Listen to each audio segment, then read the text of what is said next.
Welcome back to Hex and Dex. In the last episode, we just started the game, created our character, came to Majula, picked up all the items, spoke to the NPCs, and did our little war cry gesture. And now we are about to venture off to our first location to start picking up some stuff that we need for our build. As I said, I don't really know that much about like how correctly to do a hex build, but hopefully I can kind of learn along the way. Once you get further in, I'll keep going back to the wikis and seeing where you get the hexes. I know you don't really pick up that many hexes early on in this game. I'm not even sure where the first one is that you pick up, in fact, or the first place you can buy them. But obviously there's three main characters that that sell hexes and trade hexes. One of them is Strayed, who's fairly early on in the game. I think he sells some and you can trade some of the boss souls with him. Falcon is another one, and Grandal is the other one. See, every time I have actually got to Falcon, I've never been able to speak to him. I've never had the stats to be able to speak to him, and I know he sells most of the decent hexes that you can get. And obviously there's, I think, one of the best hexes in the game is one that you get for reaching rank 3 in the Pilgrims of Dark Covenant, which I've only ever done once. I've only ever beaten Dark Lurker once. I've only ever actually tried it properly once. So I'll be definitely doing that on this playthrough, because that is definitely one of the most enjoyable bosses in the game, in my opinion. So I'll be doing that in this playthrough, which should be a bit of a treat, hopefully, if I can do it. I'm guessing the Dark Chasms of old will probably hand me some of my deaths and some of my spatula slaps, to be honest. Because there is some difficult stretches in there. I always used to struggle most with the like the Havel Red Phantom, but now it's the one where it starts off with the guy who's like dual wielding demon great hammers. There's also a pyromancer and one of those like ghost things like we saw in the Ivory King, the Ivory Crown DLC. That's the one I struggle with most, but just that opening section. Once you get past that, it's not really that difficult. But yeah, I found an easier way to actually do the one that's got the Havel Red Phantom in. I always used to, because you can't. It's difficult to just keep like circling around trying to backstab him, because there is actually edges that you can't really see. There is like potholes everywhere, and I always used to just try and do that. And eventually, I'd get the attention of the other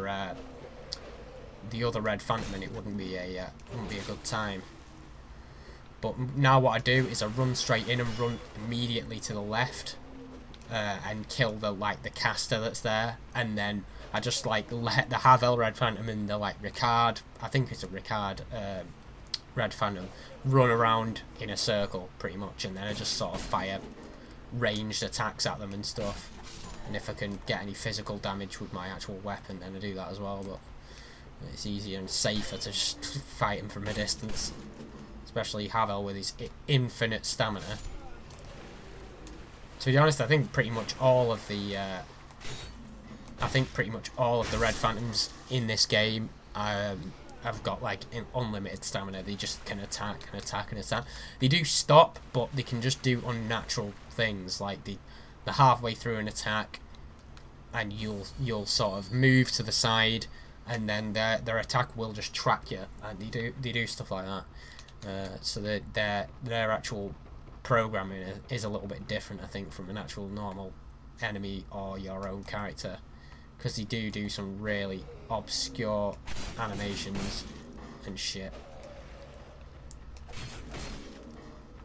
I remember when I first started this game, I remember how many times I actually died in this area, just getting overwhelmed, because I had no experience of the combat. I didn't even have a decent weapon. I think I was using like the Broken Thief dagger or whatever it's called, which I wouldn't recommend, to be honest, because I actually went to Haid first, which again is pretty much a mistake. This is the area that you're kind of supposed to do this first. It's the easiest of all the areas that you can... Fuck dicks. Oh god. Well, we know what's coming.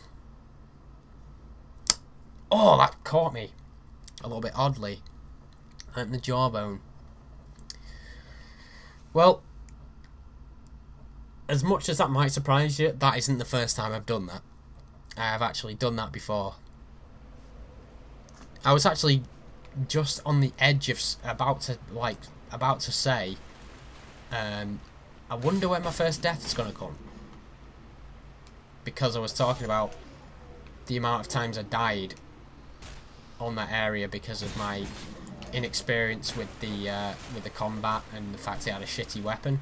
I was just about to get onto the fact that the quip, should I say, of when my first death was going to be handed out, and that's where it just was, right there. Trying to jump for some fucking throwing knives, I think it is, which is a little bit... Probably not something to commit suicide about. Shouldn't risk your life over them, is what I'm trying to say. But now my pride's hurt, so I'm going to have to jump for that again. I think my souls will be up there. Good timing. The guys with shields and the helmets have got a little bit more defense. I think they still might die off one backstab, because I think the dagger has more critical than some of the other weapons, if I remember rightly. I'm going to have to check that. Is there actually a critical stat on this game? Counter.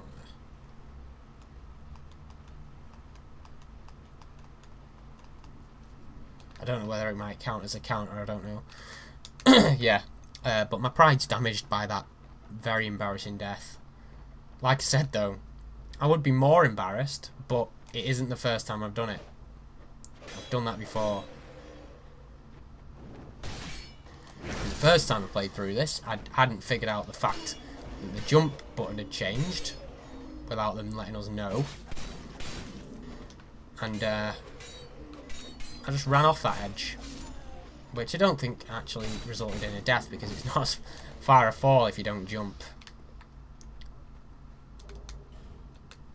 Hollow infantry boots. Are they actually... They can't be better. Yeah, I was going to say they surely can't be better. Right, here we go. Much better. Throwing knife and a soul of a nameless soldier. You can actually get down out here without damaging yourself if you go down here. Pro tip from somebody who's just had a falling death at the beginning of the game, which neither here nor there. Let's just forget about that. Just make sure we don't get hit by this guy. I don't think so. Let's kill this little ambush E as well. Two-handed backstab for the 306. That's not that bad actually, really, for a base level dagger. Yeah, I don't really know much about hex builds, to be honest. Like I said, the only reason I've sort of chose this starting class is because the balance is probably a bit better than the others for the stats. I mean, I know the starting classes don't really matter that much because you can change it as much as you want, and with the addition of the soul vessel in this game as well, you can just change your stats whenever you want, so that's another thing that kind of helps you out if you're wanting to do a specialist build, because I mean hex builds definitely are specialist, because the stats are really unusual. I think the stats for like the actual parameters for weapons are unusual in this game as well. Like I come across a lot of weapons that I can never use because the stats are just irregular. Like you'll need like quite a lot of strength, dex, and then it'll just have like a little like intelligence parameter or faith, and it's like I'll never be able to use that. I've never put a build together like that. So there is some strange weapon stats in this game. And hexes are odd, the fact that you need intelligence and faith to use them.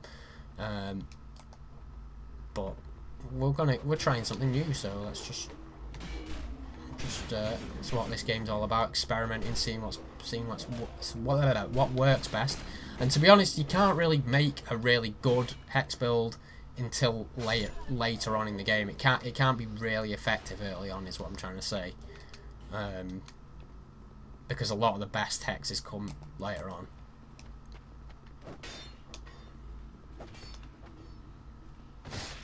There's a backstab for you. Don't think it. Oh, it will kill him in one shot. Fair enough.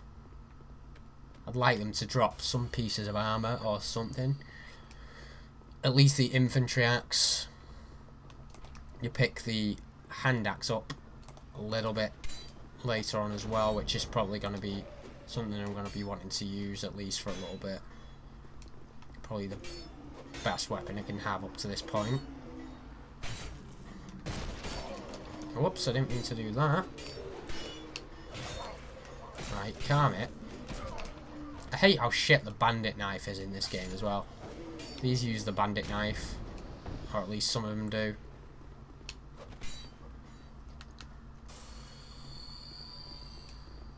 And it's poor, to be honest. Like with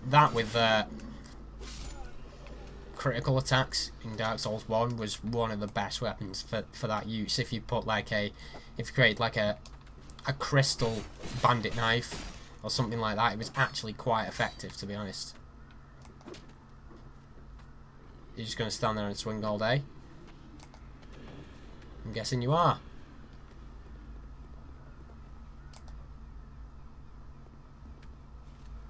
He's lost.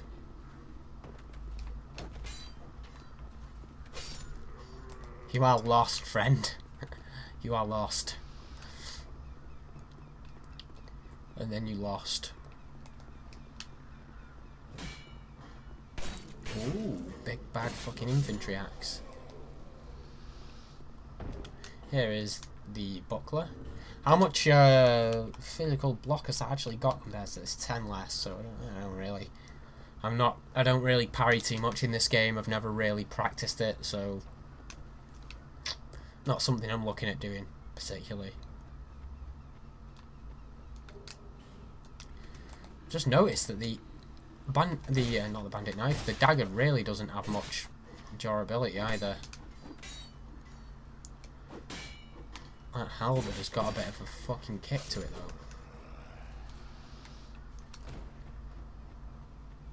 though. Right, definitely want to go up into here before we go down. I think I might be able to use the fire longsword at this point. Or possibly might have to at least level my dex up 1 or 2 points.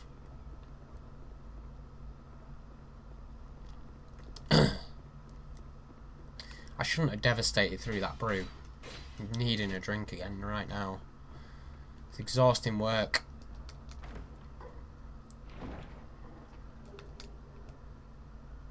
It's exhausting work. Powering your way through Drang Lake. Hand axe, probably going to switch to that in a second.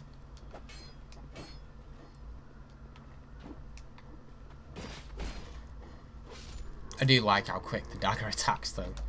Good fun to use. It's actually pretty good in PvP as well. Because pretty much because of the fact that the poise system is just broken in this game. Really broken. Right, let's see what we can use. We've got the short sword now as well. Hand axe does actually a decent amount of damage considering how low the parameters that you need are. But we are going to come down here. At this point in the game as well, you always want to sort of try and get as much of a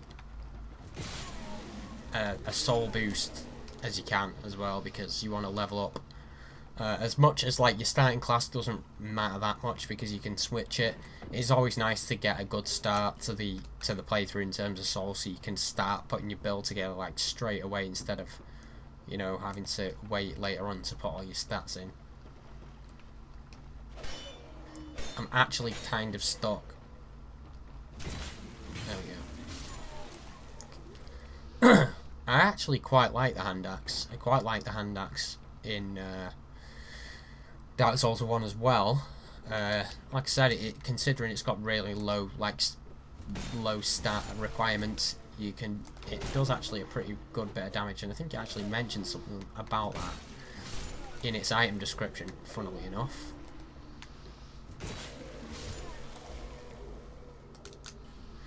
So we're breezing through these guys at the minute. Another thing I've always wanted to do since I knew that it was possible is make that little drop down to the salamanders, with the cat ring just dropping onto that little sort of pile of burning shit at the bottom of at the top of that hill. But I've never gone through with it. Sound delays though. That sound delay though. Pretty sure when you come in here, pretty sure you get ambushed. Or is it this other one? I think it might be this other one. Yeah, you can see one of them up there. I think there might be one on the other side.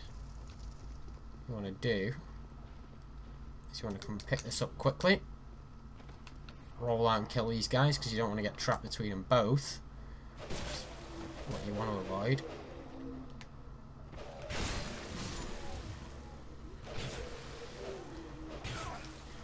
Ooh. Ooh. You're catching me fucking cold. And then you want to pick up probably the best weapon you can get at this point in the game, the Fire Longsword. Because its stats, like its scaling stats, aren't really anything to write home about. The little boost in damage when you haven't got, you know, when you're a low level, is something that you want to look for in a weapon early on. Let's see if we can actually use that. Indeed can. So we will use that. Like I said, it is probably the best weapon you can get at this point in the game, and it's more than enough to take down the last giant. Whether you want to open up the shortcut for the bonfire and then walk back to Majula and level up a bit is up to you. It's probably a good idea because you can also buy Leningrast's key and then go back to Majula, let him in, and level up your weapons a little bit. But I'm pretty sure the Fire Longsword's the best weapon you can have at this point in the game. Unless you go some really odd route from the beginning of the game, which I wouldn't recommend.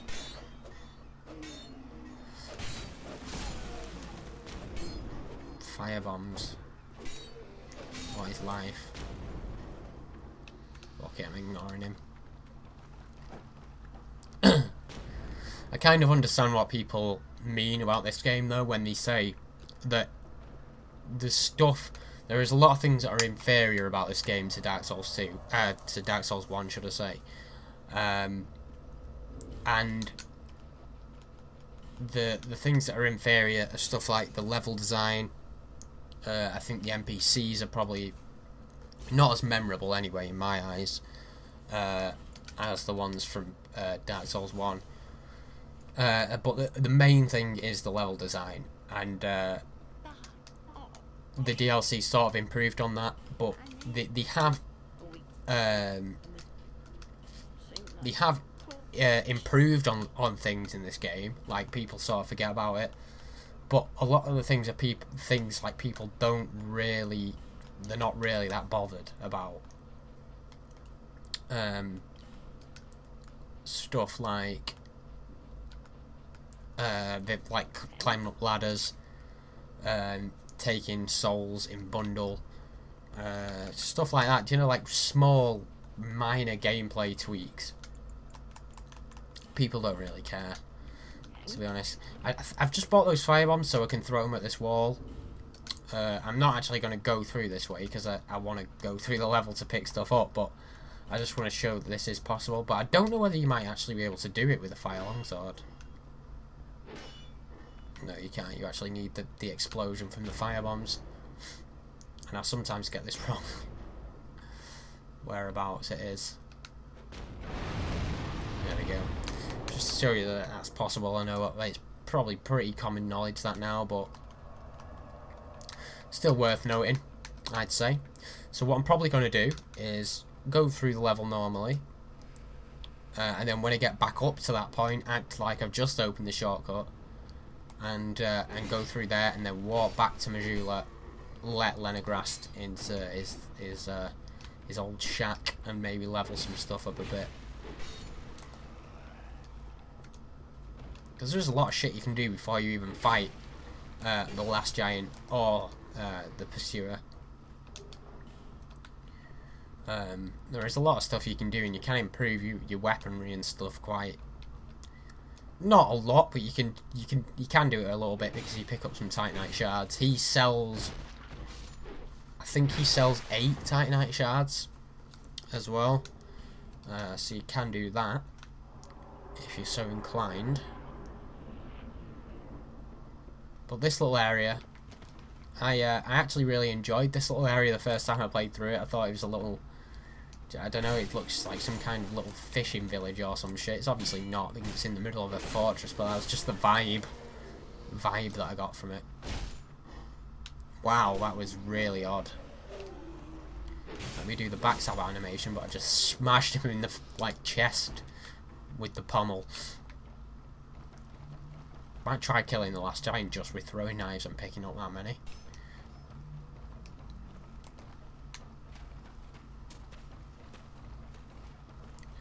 Onto this roof where there's more room, please, if you feel like it.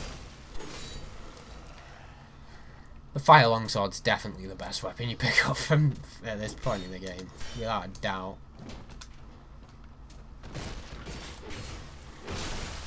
No questions asked.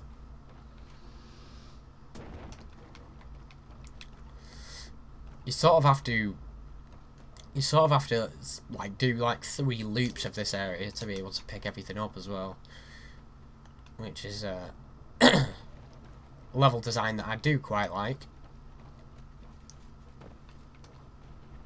It gives you reason to actually explore and look around, because you have to drop down there and have to come all the way back to the beginning of the area to be able to pick that up. Then there's this one here, and there's an enemy in here as well. It's another item that's there, the torch, and then you have to drop down again, and then obviously you have to loop back round to the beginning to be able to get out of this area. So I do quite like that. It does reward you for sort of paying attention to your surroundings and noticing that there's different ways and different exits and stuff that you can put to your advantage to pick some weapons up. But yeah, I always like to do this at the beginning of the games. I always like to pick everything up. I'm really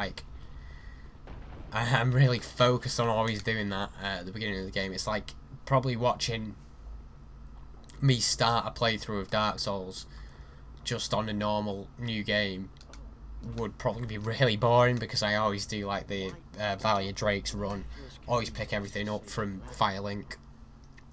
I always do it, literally without fail. So it's probably quite boring. It's the same with this. People have seen these areas a lot of times, they know where all the items are, but it's just instinct. It's just the way that I start the game. I believe that it's a map of Drangleic. Now I'm traveling the land to prove it. Yes, that's it. Then what? This is another example of people not knowing why they've come to Drangleic, just feeling some sort of draw. They're just being drawn to Drangleic, and you don't really know why. for or they feel like they have purpose when they get there and they forget. shame on you. You should have. Here, take. I'm really indifferent about Kale. You don't find out about him enough for him to be an interesting character.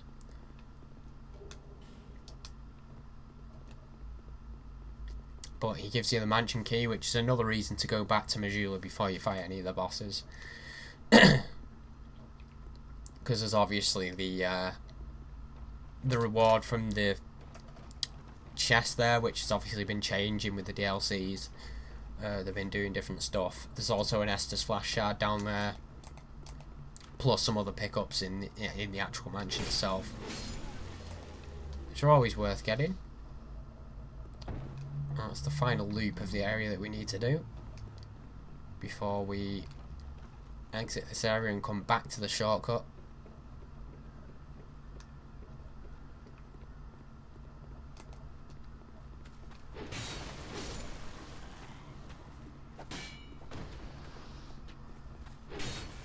No. Don't think you're getting away with that, son.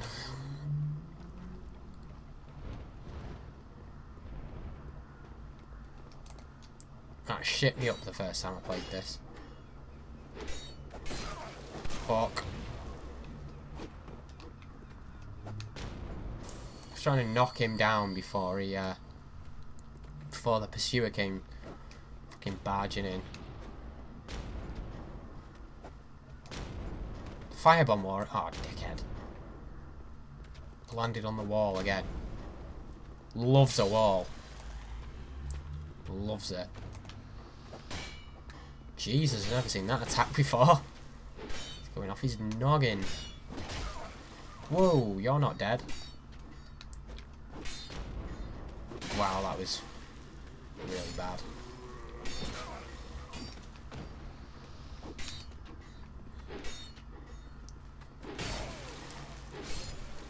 One tip about, I don't know why I did that. One tip about enemies in this game. Pretty much all of the combinations that they've got, the combos that they've got with the weapons, have 3 attacks. It doesn't, obviously that doesn't fit for everything, but at least the majority of normal enemies that have got normal weapons, most of the combos have got 3 attacks. Whether it be 2 side swipes, and a slam or a stab or whatever, most of them have got 3. There's only a couple that have got sort of 4 attacks. I know that seems like a really weird rule, but that's just what I found whilst I've been gaining sort of experience of all the different enemies. Like I said, this is always the way round. I generally do this. I get to the point where that shortcut opens and then use that bonfire to walk back to to Majula. It's generally the way around to do it. Do the hibbity dibbity. And also pick up, I think it's a short bow in here. Indeed it is. And Lenigrast happy. Yes, very good. Now I can. But first, let me. Okay. Fair enough, lad. Let's put that on. Quite cool looking. It's about the best we can do, unfortunately. We've got another shard to give to this lovely woman.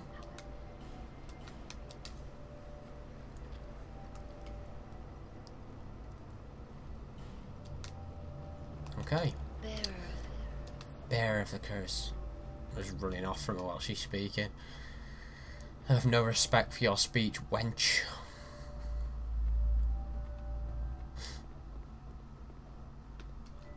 The pit. This is that little sort of Easter egg. This book here is actually in the Duke's archives. You can see another version of it there. And this is a huge book. Forest Lockstone, useful at this point in the game. I think pretty much the first place that you want to use a Forest Lockstone is in the Forest of the Fallen Giants. Underneath the room with all the ballistas. And you also sort of want to buy the one from Melentia as well, because it's the... I always like, when I get to Lost Bastille, I always like to do the gargoyles before I do Lost Sinner, just to make the fight easier.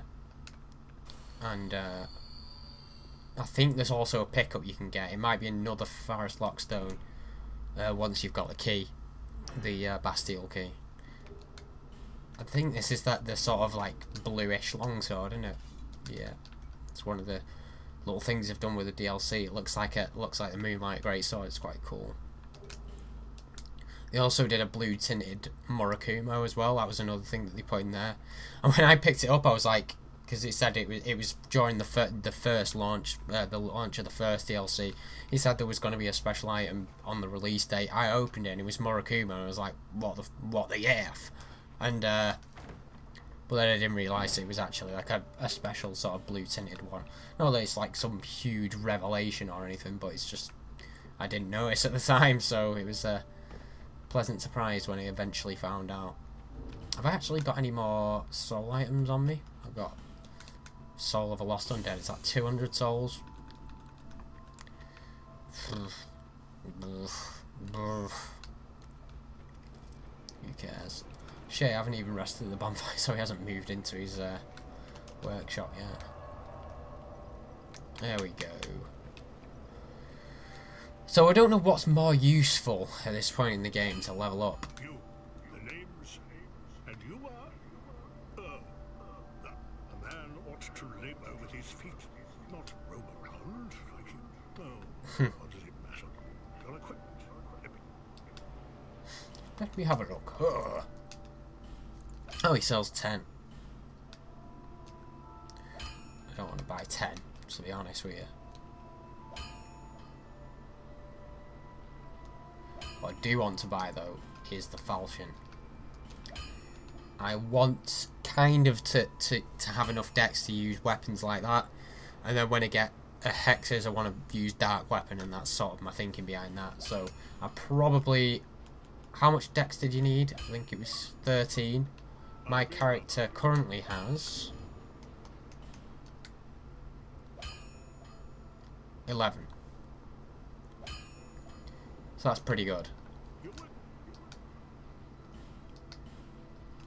So we will start leveling up the falchion. That's pretty much my thinking at this moment in time. Most Scourge Caesar, this first takes time calculates for miracles and hexes. So let's reinforce that as well, because eventually we're going to be in the position to use hexes. I'll be around. Okay. Right. So what we want to do is level up. Here, to see how Oh yeah, I've got that other shard. I forgot about that. That's quite useful as well. This episode's just about to wrap up. But I will show you me leveling up. I'm going to level up Dex twice so I can use a falchion.